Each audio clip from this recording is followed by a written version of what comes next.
7월 25일 화요일 기쁨의 언덕으로 묵상집을 통해서 하나님의 말씀으로 하루를 시작하시는 여러분들 주님의 이름으로 환영하고 축복합니다.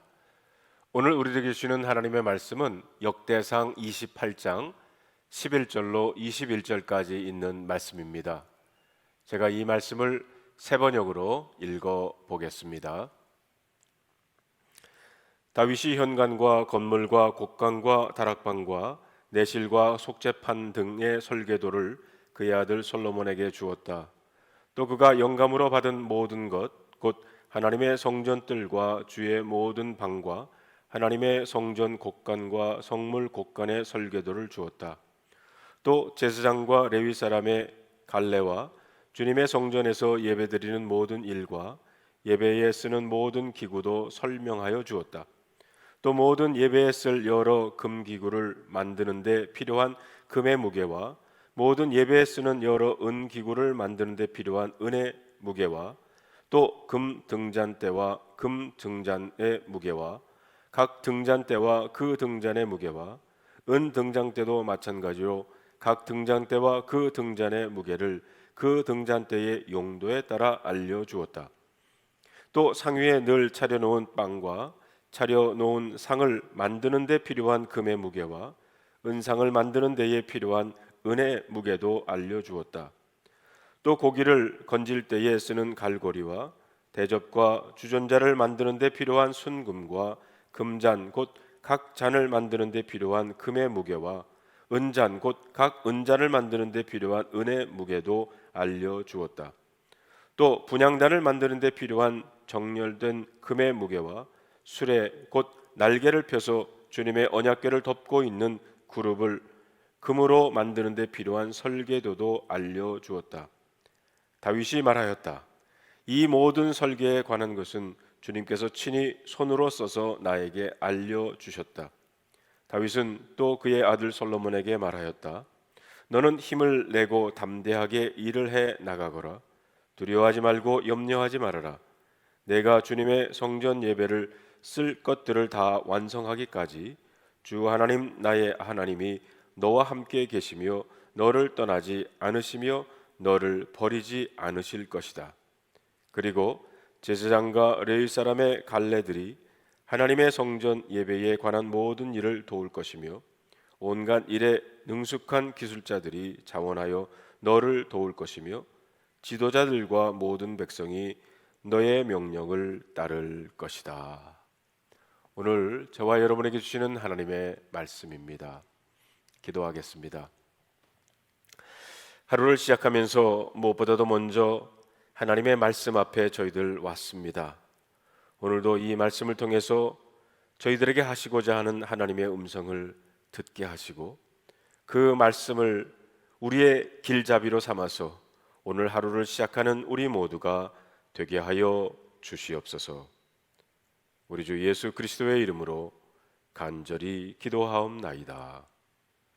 아멘. 다윗이 40년 통치를 마무리하면서 그리고 세상을 떠날 날이 임박해 오자 이스라엘의 모든 지도자들을 예루살렘으로 모이게 하여 유언을 남기게 됩니다. 그들을 이렇게 한자리에 모인 이유는 아들 솔로몬과 함께 성전 건축을 해야 할 사람들이었기 때문입니다. 그리고 이렇게 그들에게 부탁을 합니다. 자신에게 성전을 짓고자 하는 열망이 있었지만 하나님께서 이를 못하게 막으셨다는 겁니다. 나는 많은 피를 흘렸기에 성전 건축을 할 수 없다고 다윗은 말합니다. 그리고 나 대신 하나님께서 아들 솔로몬을 왕으로 세우시고 그를 통해 성전을 건축하실 것이라고 합니다. 그리고 아들 솔로몬에게 또 이렇게 권면을 합니다. 내 아버지의 하나님을 바로 알라. 온전한 마음과 기쁜 마음으로 정성을 다하여 섬겨야 한다. 그리고 결코 하나님을 떠나지 말라고 합니다. 하나님을 찾으면 그분이 너를 만나 주실 것이라 이렇게 강하게 권면을 합니다. 성도 여러분, 우리들에게 주시는 하나님의 말씀이기도 합니다. 우리의 하나님은 창조자이시고요, 전지전능하신 분이시고 지금도 살아 역사하시는 분이십니다. 그리고 우리가 다른 무엇보다 먼저 하나님을 찾으면 그분은 우리를 만나 주실 줄로 믿습니다. 너희는 먼저 그의 나라와 그의 의를 구하라. 그리하면 이 모든 것을 너희에게 더하시리라. 오늘 19절에 보면 다윗이 말하였다. 이 모든 설계에 관한 것은 주님께서 친히 손으로 써서 나에게 알려주셨다. 오늘 본문에 보면 하나님께서 성전의 설교도를 직접 다윗에게 주셨고 성전 건축에 대해 알려주셨다고 하는 말씀을 8번이나 반복하고 있습니다. 11절과 12절에 보면 설계도를 그의 아들 솔로몬에게 주었다고 그랬고요. 13절에 보면 설명하여 주었다고 그랬고요. 15절, 16절, 18절, 19절에 보면 알려주었다고 했습니다. 성전 건축은 하나님이 원하시는 것이고 이 사역은 이제 솔로몬과 그 자리에 모인 이스라엘의 지도자들이 꼭 이루어야 할 것이라는 겁니다. 그런데 다윗은 설계도보다 더 중요한 것을 말하고 싶어서 그들 모두를 한 자리에 모이게 했던 것입니다. 더 중요한 것이 무엇일까요? 집을 지을 때나 성전을 건축할 때 보이는 외적의 모습이 문제가 아니라는 겁니다. 성전을 짓는 백성들의 마음이 하나 되어야 한다는 것입니다. 마음이 나누어지고 생각이 달라지면 눈에 보이는 성전은 웅장하게 지어도 집이 무너지는 것은 한순간입니다. 교회 건물은 웅장하고 아름답지만 건축 이후 성도들의 마음이 나누어지고 무너지는 것을 봅니다. 그래서 교회 건축 이후 교회가 갈라지는 경우들을 종종 우리들은 보게 됩니다.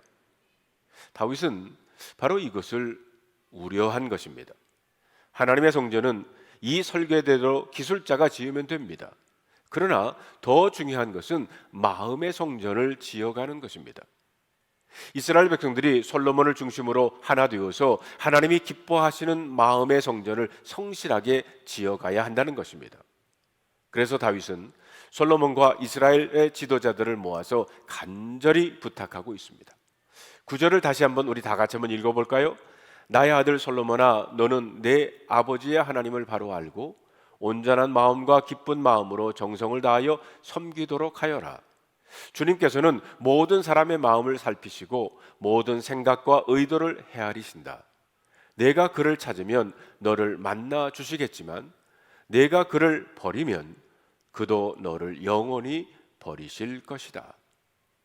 마음의 성전을 만들어 가는데 가장 중요한 것은 온전한 마음과 기쁜 뜻이라는 겁니다.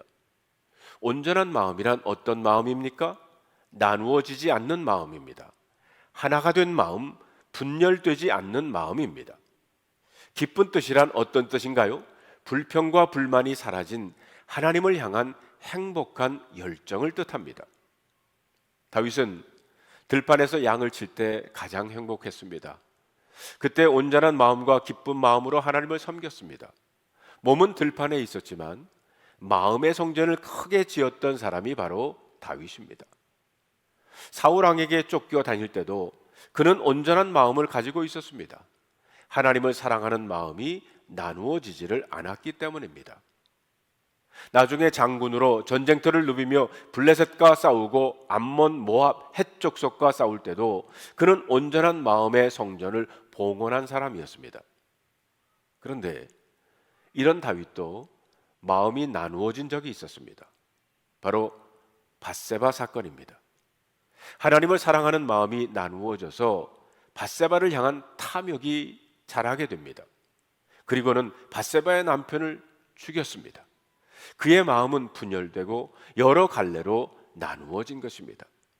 그때 다윗의 마음의 성전도 무너졌던 것입니다. 성도 여러분, 눈에 보이는 성전을 지어드리는 것보다 더 중요한 것은 하나님 앞에서 분열되지 않는 마음입니다. 오늘 하나님 앞에서 하루를 살면서 마음의 성전을 지어드리는 하루가 되기를 바랍니다. 하나님은 우리의 온전한 마음을 통해서 영광 받으십니다. 오로지 기쁜 마음으로 주님 앞에서 살아가며 하나님께서 가장 기뻐하시는 아름다운 성전을 드리시기를 주님의 이름으로 축원합니다. 기도하겠습니다. 하나님, 오늘도 저희들 이 하루를 시작하면서 말씀으로 하나님의 성전을 우리의 삶 속에 짓기를 원합니다. 하나님, 하나님께 기뻐하시고 그리고 하나 되는 온전한 마음으로 주님께서 기뻐하시는 성전을 이루어가는 우리 모두가 되게 하여 주시옵소서. 우리 주 예수 그리스도의 이름으로 간절히 기도하옵나이다. 아멘.